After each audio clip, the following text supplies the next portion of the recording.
Hey everyone, this is Jennifer Beamer, owner-operator of Explay Diet Art by Science, and this is the daily vlog, episode number 27, and today I wanted to give you a really quick tip for how to manage your sari silk thrums. Whenever I'm making bats, I really like to incorporate the silk thrums because they're very soft and shiny and they have a lot of texture and many times colors. There's saris are pretty much every color manageable, so um, I really like using them, and I get mine from Nicole over at Darn Good Yarn, and this is usually how they come. There's a big package of these, and what sari threads are is basically when saris are woven, this is the threads that are on either end of the fabric, and they get cut off and sometimes spun into other yarn or even imported to the United States, which is what she does. And this is really a lovely medium for crafters because it's silk and gorgeous, therefore gorgeous, but it's also got a lot of applications. I like putting them in bats to give a lot of texture and color and also sheen. The reason why I like her sari thrums so much is because they're premium, so they're very fine, they're soft, there's no smell, and really, for the price, she's got the lowest prices that I've been able to find on the internet. And I think she continues to hold that title. I haven't checked recently, but um, if you really like sari thrums, just for whatever it is that you craft them with them, um, they're the best ones. So this is how they come, and they can be in any color as well. So like this one is just plain bluish purple, but then you have some that have multiple colors in the same little bundle. So this one has copper and black, which I really love. But it can be really unmanageable if you were to undo this knot here. Well, I think I might have gotten this knot too tight.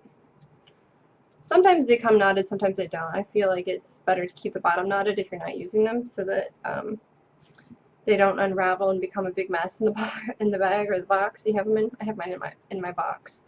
So you can see here, this is just how they are. They are individual threads, and it's all wound up into a hank like this. So if I were to stretch this out, it'd be really quite long.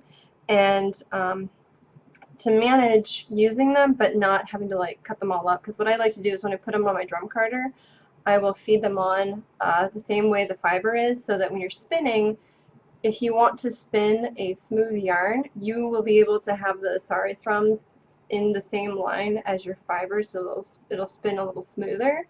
However, if you don't want it to be really smooth, you can just like bunch up the fibers a little bit so you'll get more texture as you're spinning.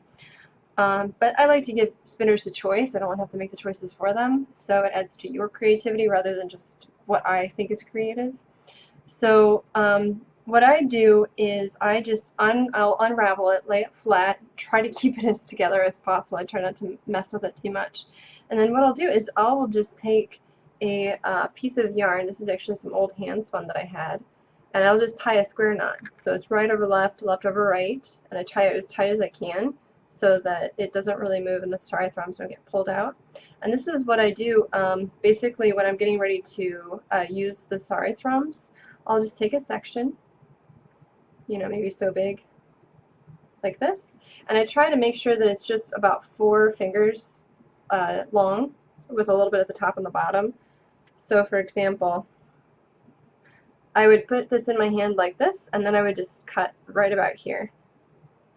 And the reason why I do this is because it will give me sari threads that are about 4 inches long or so, about 3.5 to 4 inches long, depending, and it keeps them from being too long, because if I were to put this around my drum carder as it would wrap around the whole drum carder and then I'd have to cut it off.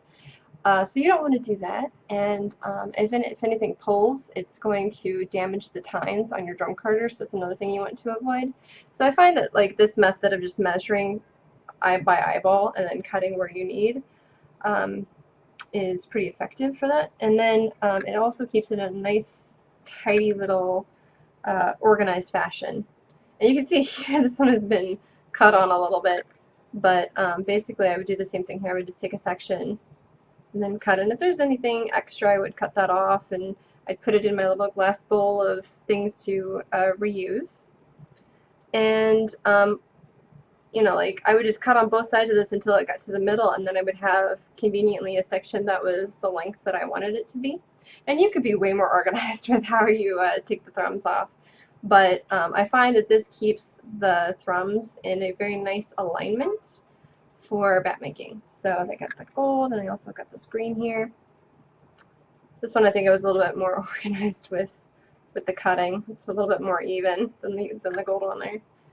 But I've been doing this for actually like about a year, and I find that it's the best way to keep everything together. I live in a very small apartment. It's less than 200 square feet, and I often have to like put things in boxes and stack things up to the ceiling, and you know, I'm constantly shuffling things around. So they'll get messed up really easily, and this is the way that I have found that will prevent that from actually happening. Anyway, so if you like this tip, please give me a thumbs up and subscribe if you haven't already. Any other information I gave you, like if you want to follow me on Twitter, follow me on Facebook, if you want to contact me via email, all that is going to be in the description. And if you have any questions, you know, I'm happy to ask them, answer them. I will answer your questions. I will also ask questions. Like, well, anyway,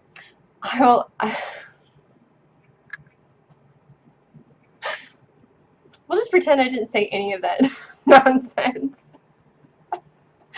So, if you think I'm crazy, please give me a thumbs up. Alright, thanks for watching. Bye.